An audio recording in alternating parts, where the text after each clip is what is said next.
Selamat berjumpa kembali adik-adik penggemar fisika sama Pak Made. Assalamualaikum warahmatullahi wabarakatuh. Salam sejahtera untuk kita semua. Pada pertemuan ketiga ini saya akan membahas tentang hukum kekekalan momentum. Sebelumnya kita sudah belajar momentum dan impuls. Pada pertemuan ini kita khusus membahas tentang hukum kekekalan momentum.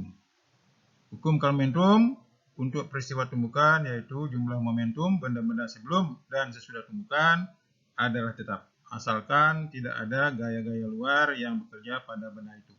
Bisa diperhatikan, ini sebelum tumbukan, benda 1 dan 2, kecepatannya P1 dan P2. Setelah tumbukan, kecepatannya P1 aksen dan P2 aksen. Nah, dapat dituliskan bahwa untuk hukum momentum P1 tambah P2 di sebelum tumbukan harus sama dengan setelah tumbukan. P1 aksen ditambah P2 aksen. Disederhanakan, M1 P1 ditambah M2 P2 sama dengan M1 P1 aksen ditambah M2 P2 aksen.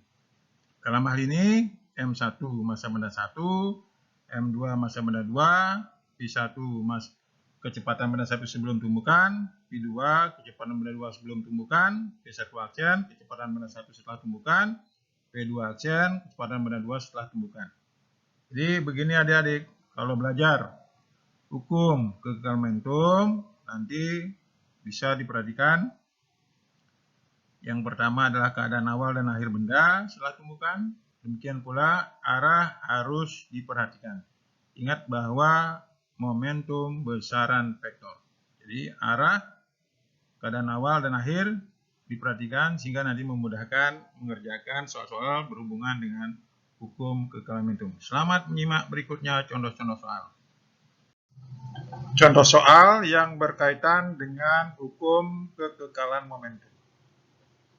Dua buah benda massa 2 kg dan 3 kg bergerak saling mendekati dengan kecepatan 4 meter per sekon dan 6 meter per sekon. Kedua benda bertumbukan. Setelah tumbukan, kedua benda bergerak bersama. Berapa kecepatan setelah tumbukan? Nah, kalian perhatikan sini, saling mendekati. Berarti yang ke kiri negatif. Ada kata-kata bergerak bersama. Itu berarti kecepatan akhirnya sama. Jadi P1 aksen sama dengan P2 aksen. Sehingga rumus hukum kekekalan momentum bisa dituliskan bahwa M1 P1 ditambah M2 P2 sama dengan M1 ditambah M2 kali V. Karena tadi di sini P1 aksen sama dengan P2 aksen. Kita anggap sama dengan P. Masukkan 2 kali 4 ditambah 3 kali min 6. Karena tadi bergerak ke kiri, jadi min 6. Sama dengan 2 tambah 3 kali V. 2 kali 4, 8. 3 kali min 6, min 18. Sama dengan 5pi. Sehingga 8 min 18 sama dengan min 10. Sama dengan 5pi, sehingga pi-nya sama dengan min 10 per 5 sama dengan min 2 meter per sekon. Atau 2 meter per sekon ke kiri. Jadi dia bergerak ke kiri bersama-sama dengan kecepatan 2 meter per sekon. Baik adik-adik, kita lanjutkan contoh yang lain untuk penerapan hukum kekekalan momentum. Misalkan seorang anak massa 50 kg naik sebuah perahu massa 550 kg. Melaju di sungai dengan kecepatan 8 meter per sekon. Bila anak melompat ke depan dengan kecepatan 12 meter per sekon, berapa kecepatan perahu saat setelah anak itu melompat? Adik-adik perhatikan di sini bahwa awalnya anak dan perahu itu bersama, sehingga dia kecepatannya sama. Kita harus konsisten di sini. Kita anggap bahwa anak itu massanya M1. Perahu itu massanya M2, sehingga nanti P1 sama dengan P2, sama dengan P sama dengan 8. Kemudian kecepatan anak saat melompat itu menjadi P1 aksen. Sehingga dapat saya tuliskan persamaan hukum kekekalan momentum karena di anak dan perahu bersatu, M1 tambah M2 kali V sama dengan M1 P1 aksen ditambah M2 P2 aksen. Masukkan angka-angkanya. 50 ditambah 550 kali 8 sama dengan 50 kali 12 ditambah 550 P2 aksen. Karena orangnya melompat ke depan, berarti P1 aksennya positif. Nanti kalau dia berlompat ke belakang, berarti dia negatif.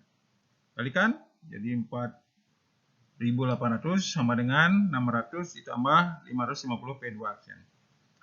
Geser 600 ke kiri, jadilah 4.200 sama dengan 550 P2 aksen.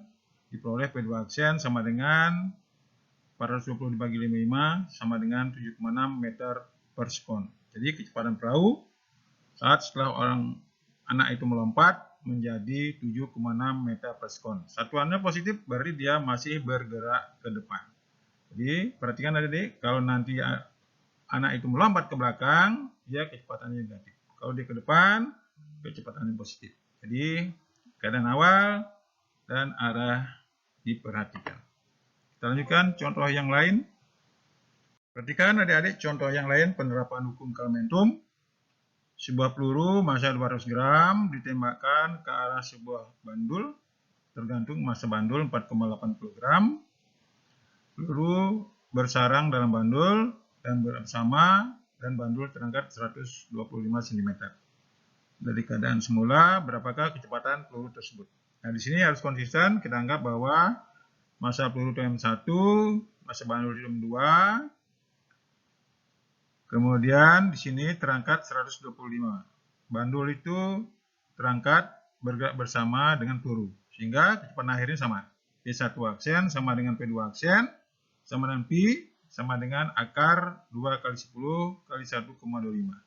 Diperoleh bahwa kecepatan saat peluru masuk itu menjadi 5 meter per sekon.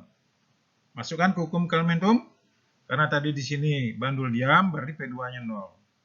Jadi tanyakan P1.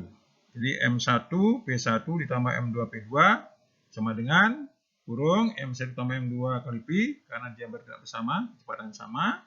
Masukkan 0,2 kali P1 ditambah 0 karena bandulnya diam sama dengan 5 kali 5. Jadi kan begitu mulai satuan harus dalam satu sistem, tadi dia massa peluru 200 gram menjadi 0,2 P1 sama dengan 25. Jadi P1 sama dengan 25 per 0,2. Jadi hasilnya adalah 125 meter per sekon. Jadi adik-adik perhatikan, jadi walaupun rumus sama, tapi rumus bantunya adalah berbeda. Jadi kalian harus lihat dulu rumus utamanya, variabel apa yang belum ada, carilah dari rumus bantu yang lain. Terima kasih, sampai ketemu pertemuan berikutnya, yaitu di tumbukan, landing sempurna, dan tidak landing sempurna. Sampai jumpa. Assalamualaikum warahmatullahi wabarakatuh.